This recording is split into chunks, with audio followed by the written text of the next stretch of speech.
Hi అండి. Welcome to hi Soumi YouTube channel. నేనైతే మీ నెల్లూరు అమ్మాయిని. ఈరోజైతే నాకొక ఐడియా వచ్చిందనమాట. ఏంటంటే నాకు యూట్యూబ్ వీడియోస్ చేయాలని చాలా ఇంట్రెస్ట్. కానీ ఏం వీడియోస్ చేయాలో ఏం అర్థం కావట్లే. ఇప్పుడు హెయిర్ స్టైల్స్ వీడియోస్ అంటే హెయిర్ స్టైల్స్ నేను మంచిగా చేస్తా. అలాగే స్టిచ్చింగ్ వీడియోస్ మంచిగా చేస్తా. ఆ స్టిచ్చింగ్ వీడియోస్ ఏ విధంగా చేయాలి? అంటే ఏ విధంగా కంటెంట్ క్రియేట్ చేయాలి? ఇప్పుడు నేను బ్లౌజెస్ కుడతాను, అవి రెగ్యులర్‌గా ఉంటాయి. కాబట్టి దానివల్ల పెద్ద ఇంట్రెస్ట్ ఏముండదు. అవి ఏముంటాయి దానివల్ల దానికి సెపరేట్ వీడియోస్ తీసుకోవడం అంత టైం ఉండదనమాట. ఎందుకంటే ఆఫీస్‌కి పోయి మళ్ళీ వచ్చిన తర్వాత నాకు అంత వీడియోస్ చేయాలనదు. ఇంక బ్లౌజ్ అనేసి అర్జెంట్‌గా కుట్టేస్తా కాబట్టి వీడియోస్ తీసేదానికి అంత అంటే నాకు ఎవరు అదే వీడియో తీసే అంత పీపుల్స్ ఎవరు అంటే మనుషులు ఎవరు లేరనమాట. ఇంక ఈ విధంగా చేయాలి. హెయిర్ స్టైల్స్ అంటే ఎవరు అంటే రెగ్యులర్‌గా ఏపించుకునే వాళ్ళు అంత ఉండరు కదా! నేను పర్టికులర్‌గా ఇదే కంటెంట్ మీద కూర్చొని ఉంటే సర్లే ఇంక ఈ వీడియోస్ ఇవి చేద్దాము అని అనుకోవచ్చు. కాబట్టి ఇంక నాకు ఏది సెట్ అవ్వట్లేదు. అవి ఒకరోజు చేస్తున్నాను, ఒకరోజు ఆఫ్ చేస్తున్నాను. ఇంక నాకేం అర్థం కాలేదు. నాకు ఇప్పుడు మామూలుగా ఫుడ్ తినమంటే అనిపించిందనమాట. నేను ఫుడ్ మంచిగా తింటా. అంటే ఫుడ్ మంచిగా తినడం అంటే అడ్డమైన గడ్డి తినను. న్యాచురల్‌గా మామూలుగా ఇప్పుడు ఇంట్లో చేసింది మంచిగా పచ్చళ్ళు గానీ, అవి ఇస్తరాకులో తినడం, ఇలాగ నాకు అంటే చేలోకెళ్ళి తినడము, వరి నాటేటప్పుడు తినడము, ఇలాగ మంచిగా ఇష్టం అనమాట. కాబట్టి ఇలాంటి వీడియోసు చేయడం, ఇంకా ఇప్పుడు హాస్టల్‌లో ఉన్నప్పుడు కూడా నేను ఫుడ్డు అంటే బయట నుంచి తెచ్చుకునింది గానీ, లేపోతే ఇప్పుడు నేను తినేదైనా గానీ ఆస్వాదిస్తేనైనా గానీ, ఇలాగ మంచిగా చేస్తాననమాట. ఇంకోటి నాకు మాట్లాడడం బాగా ఇష్టం.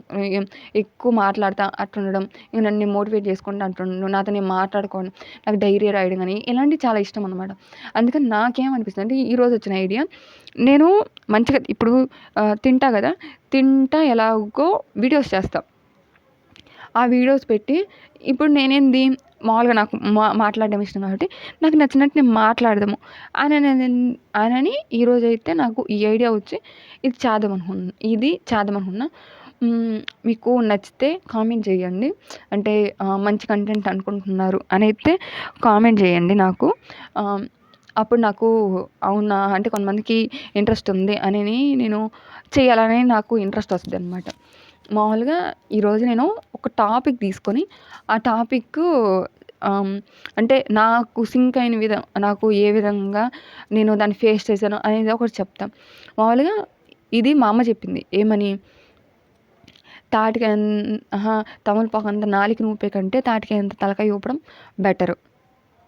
దాంట్లో మీకేమర్థమైందో మీరు మామూలుగా మీకు టైం ఉంటే మీకు చెప్పాలి అనిపిస్తే కామెంట్‌లో టైప్ చేసి అయితే పెట్టండి. మామూలుగా అది నాకే విధంగా యూజ్ అయిందంటే, మనము ఎప్పుడు కూడా ఒక మనిషి మాట్లాడుతున్నాడు అని అనుకోండి, మనకు తెలుసు అననైతే మనము వాళ్ళేం చెప్తున్నా గానీ దానికి ఇప్పుడు సపోజు ఇది ఇలా జరిగిందంటే, అది నాకు తెలుసులే. ఇది ఇలా అయింది. మొన్న వోళ్ళందరూ ఇట్ట పోయారంట అంటే, అది నాకెప్పుడో తెలుసులే. ఈ విధంగా మాట్లాడామనుకో వాళ్ళకి ఇంట్రెస్ట్ అనేది రాదు. మనతో మాట్లాడాలి, మనకొకటి చెప్పాలి అనేది ఇంట్రెస్ట్ అయితే రాదు. అదే గానీ ఓహ్! అవునా! అనని ఇలా తలకాయ ఊపామనుకోండి, వాళ్ళు మనకు కొన్ని చెప్తారు. అవి మనకు తెలిసిందనుకో, తెలిస్తే ప్రాబ్లమ్ ఉంది. ఇంకోసారి తెలుసుకుంటే ఇంకోసారి అంటే గుర్తుండిపోద్ది గదా! ఇప్పుడు ప్రతి ఒక్క మనిషిలో ఏదో ఒకటి అంటే వాళ్ళకి తెలిసిన కొంచెమైనా కంటెంట్ మనకు తెలియకుండా ఉంటది. కాబట్టి వాళ్ళకి తెలిసిన కంటెంట్ మనం వాళ్ళకి తెలిసిన కంటెంట్ మనకు తెలియాలి అనంటే వాళ్ళతో మాట్లాడడం స్టార్ట్ చేయాలి. ఇప్పుడు నీకు ఒక మనిషి ఉన్నాడు. ఆ మనిషితో నువ్వు మాట్లాడుతున్నావు. ఇప్పుడు ఆ మనిషితో మాట్లాడుతున్నప్పుడు నీకు అర్థమైపోద్ది. అంటే తిను మొత్తము నార్మల్‌గా ఉన్నాడు. తిను జస్ట్ ఊరికే ఏదో మాట్లాడుతున్నానంటే మాట్లాడుతున్నాడు.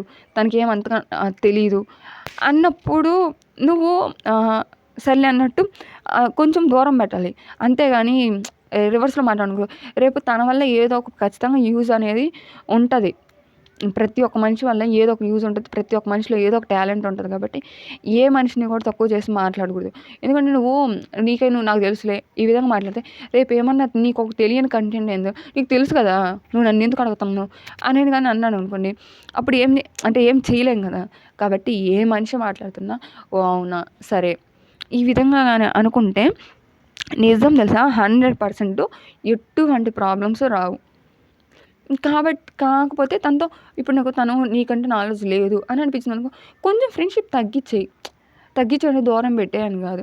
ఇప్పుడు నీకు తను వాల్యూ ఇస్తున్నప్పుడు నువ్వు కూడా తనకి వాల్యూ ఇస్తేనే అది బాండింగ్ అనేది కరెక్ట్‌గా ఉంటది. వాడు నిన్ను ఫ్రెండ్‌గా మంచిగా అనుకుంటున్నాడా? అలాంటి వాళ్ళని వదులుకోకూడదు. ఇప్పుడు తను నిన్ను తక్కువ చేసి మాట్లాడతా అలాంటి వాళ్ళ దగ్గర ఎట్టి పరిస్థితిలో ఉండకూడదు. అలా అని నువ్వు ఎదిరించి మాట్లాడవు. ఎదిరించి మాట్లాడితే దానివల్ల పెద్ద యూజ్ ఏముండదు. ఏందో ఒక ఇష్యూ జరిగినట్టు జరగద్ది. దానివల్ల ఒకటి 15 డేస్, 10 డేస్ నువ్వు బాధపడాలి. అంటే అది నువ్వు ఎంత పట్టించుకోకపోయినా కొన్ని కొన్ని సార్లు గుర్తొచ్చి బాధపడొస్తది. ఆ టైం కూడా ఎందుకు వేస్ట్ చేసుకోవడం. అందుకని వాళ్ళకి దూరంగా ఉండాలి గానీ, మనల్ని ఇష్టపడే వాళ్ళని విను. ప్రశాంతంగా విను. వాడేం చెప్తున్నాడనేది విను.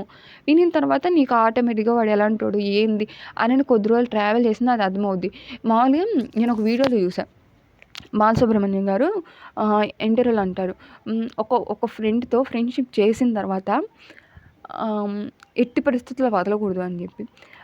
అది అంటే మరి వాళ్ళ దృష్టిలో ఏమో నాకు తెలీదు గానీ, నా దృష్టిలో అయితే అది తప్పు.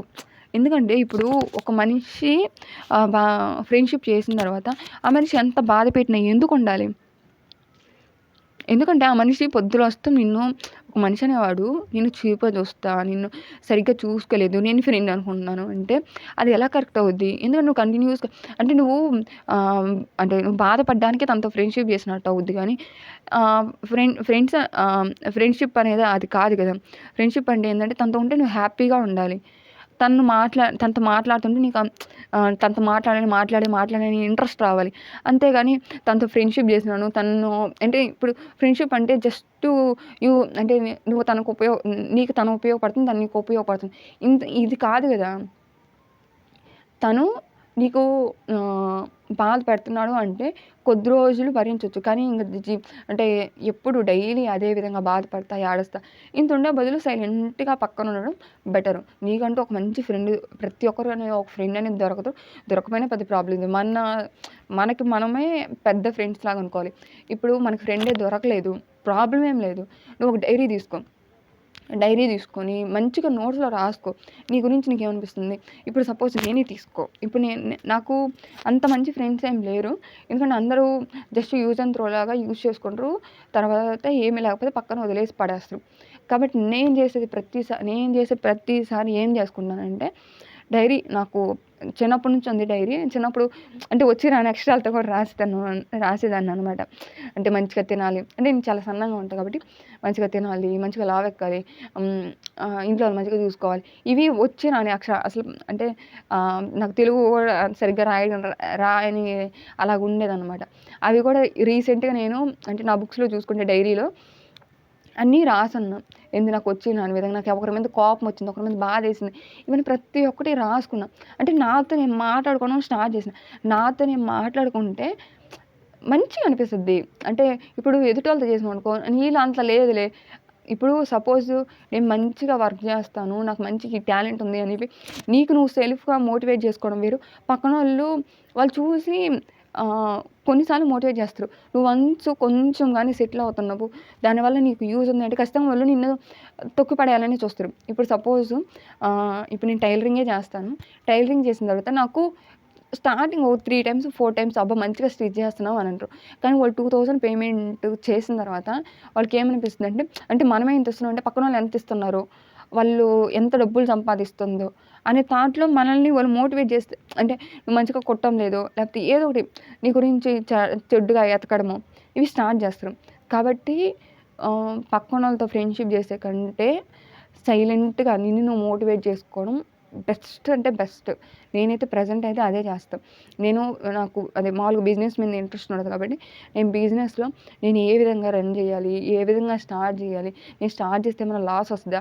లాస్ వస్తే ఎలా వస్తది? అనేది ప్రతి ఒక్కటి అంటే స్టెప్ బై స్టెప్ నేర్చుకోవడానికి నేను బుక్‌లో ప్రతి ఒక్కటి రాసుకుంటా. అది పక్కన వాళ్ళు చెప్తే వాళ్ళు సలహాలు ఇచ్చేంత ప్రెజెంట్ అయితే అలాగ లేదు. ఎవరు గూడా నమ్మాల్సినంత అవసరం లేదు. ఇవి క మనుషులు నమ్మకపోతే ఇంకెవరిని నమ్ముతావు అంటే, నిన్ను నువ్వు నమ్ముకుంటేనే నువ్వు హ్యాపీగా అయితే ఉంటావు గానీ, పక్కనోళ్ళని నమ్మితే మాత్రం ఎట్టి పరిస్థితుల్లో హ్యాపీగా అయితే ఉండలేవు. కాబట్టి నేను చెప్తున్నా గదా! నీతో నువ్వు మాట్లాడుకో. నీతో నువ్వు ఏమైనా అదే నిన్ను నువ్వు తిట్టుకో, నిన్ను నువ్వు కొట్టుకో, నిన్ను నువ్వు ఏడ్చుకో, ఏమైనా జేసుకో. ఏడుపు అనేది చాలా బెటర్ ఫీల్ వస్తుంది తెలుసా. నీకు ఒకవేళ కానీ ఎక్కువ అని బాధేస్తుంది అనుకో, ఇప్పుడు అందరూ దూరం పెడుతున్నారు, అందరూ బాధ పెడుతున్నారు, ఈ విధంగా చేస్తున్నారు అని కానీ నీకు అనిపించిన తర్వాత నువ్వు వాళ్ళని రివర్స్లో అనాల్సినంత అవసరం లేదు. సైలెంట్గా ఉండు. ఇప్పుడు ఒక రూమ్లో ఉన్నావా, ఒక రూమ్లో 4 మెంబర్స్ ఉన్నారా, ఆ 4 మెంబర్స్ 3 మెంబర్స్తో నువ్వు మాట్లాడిపోయినా పెద్ద ప్రాబ్లమే లేదు. నీ పాటి నువ్వు సైలెంట్గా ఉండి నీతో పాటు నువ్వు సైలెంట్గా నీ వర్క్ నువ్వు చేసుకుంటా, నీ పాటి నువ్వు సంపాదించుకుంటా ఉంటే వాళ్ళకి నిన్ను ఇంకా నిన్ను చెడగొట్టాలి, రెచ్చగొట్టాలి నువ్వు అని చెప్పి వాళ్ళు పలకాలని ట్రై చేస్తే నువ్వు ఎంత సైలెంట్గా ఉంటే అది నీకు ఒక ఆయుధం లాగా అనమాట. అది వాళ్ళని ఆయుధం అనేది వాళ్ళని భయపెట్టద్ది. కాబట్టి నువ్వు సైలెంట్గా ఉండడమే బెటరు. అందుకే నేను చెప్పేది ఏంటంటే నువ్వు అంత అదే నీ వర్డ్స్ వేస్ట్ చేసుకోవాల్సిన అవసరం లేదు. ఎందుకంటే నీవు చాలా టాలెంటెడ్ పర్సన్ కాబట్టి నువ్వు నీ నోట్లో ఉండే ముత్యాలన్నీ వేస్ట్ చేసుకునే అవసరం లేదు. ఇప్పుడు అంటారు కదా, నోట్లో ముత్యాలు రాలిపోతాయి అంటే నిజంగా ముత్యాలే. ఎందుకంటే మనలో ఉండే టాలెంట్ అనేది ముత్యంతో సమానమే. కాబట్టి అవి ప్రతి ఒక్కటి బయటికి చెప్పేసి చులకనయ్యకంటే ఇప్పుడు ఎక్కువ మరిగినవి దొరికేటి ఎప్పుడు తక్కువ కాస్టే ఉంటాయి.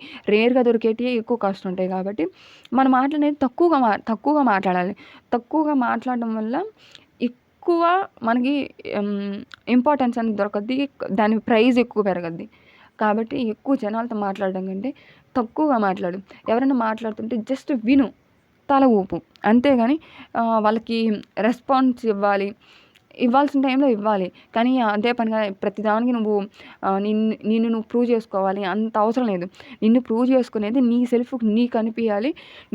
నీకు నువ్వు గ్రేట్ అనిపిస్తేనే అప్పుడు నువ్వు ఏదైనా చేయగలుగుతావు. ఈ కాలంలో పొగిడే వాళ్ళు లేరు, ఎంకరేజ్ చేసేవాళ్ళు లేరు, ఎవరు లేరు. మనల్ని మనమే ఎంకరేజ్ చేసుకోవాలి, మనల్ని మనమే పొగుడుకోవాలి, ప్రతి ఒక్కటి మనల్ని మనమే తిట్టుకోవాలి, ప్రతి ఒక్కటి మనల్ని మనమే చేసుకోవాలి. అలాగుంటేనే ప్రెజెంట్ లైఫ్ అనేది హ్యాపీగా లీడ్ చేయగలుగుతావు. వన్స్ నీ దగ్గర మనీ వచ్చిందా, నీకు నచ్చినట్టు తిరుగు, నచ్చినట్టు ఎంజాయ్ చేయి, ట్రావెల్ చెయ్యి, నీకు నచ్చింది ఏదైనా చెయ్యి. అంతేగాని పక్కనోడు నన్ను పొగడాలి, పక్కనోడు నేను ఎంత తిడితే అంత ఉండాలంటే వాడు రివర్స్లో రేపు నువ్వు తగ్గిపోతావు. వాడు ఒక రేంజ్లో ఉంటాడు, అప్పుడు మళ్ళీ నేను తిడతాడు కదా. కాబట్టి జనాలతో అసలు సంబంధమే అవసరం లేదు. నీకు పేరెంట్స్ ఉన్నారా, వాళ్ళతో మాట్లాడు. బ్రదరు, పేరెంట్స్, తల్లి తండ్రి, నీకు బ్రదర్ ఉంటే బ్రదర్, సిస్టర్ ఉంటే సిస్టర్, అంతే. వాళ్ళని మించి వేరే చోటకి అసలు వెళ్ళాల్సినంత అవసరం లేదు. వెళ్ళొద్దు కూడా. ఇదైతే అక్షరాల నిజం. నాకైతే నిజంగా ఇది అనిపించింది, ఇది చెప్పాలనిపించింది. కాబట్టి నేనైతే ఈరోజు ఈ భోజనం తింటూ ఇలా మీకైతే ఇది చెప్తున్నా. Thank you so much. ఒకవేళ నచ్చితే ఖచ్చితంగా కామెంట్ చేయండి. ఎందుకంటే ఇది నేను లైఫ్లో ఫేస్ చేసిందే మీకు చెప్తున్నా. వేరేదేమీ క్రియేట్ చేసి అయితే చెప్పలేదు. నేను ఫేస్ చేసిందే. అంటే ఉత్తుత్తి మాటలు, అబద్ధాల మాటలు అవేమీ అలా చెప్పాలని లేదు.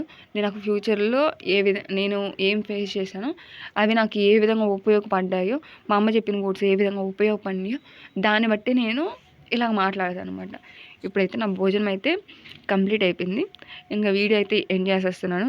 Thank you so much. మీరైతే నా వీడియోని ఇలాగే చేస్తుంటే నాకు రోజు కొంచెం అమౌంట్ కోసం కూడా అనుకోవచ్చు, అంత మంచిగా జరగాలని కోరుకుంటూ థ్యాంక్ యూ సో మచ్. నా వీడియోని అయితే కన్ఫామ్గా మీకు నచ్చింది చెప్పండి, అది తప్పైనా కరెక్ట్ అయినా చెప్పండి. Thank you so much.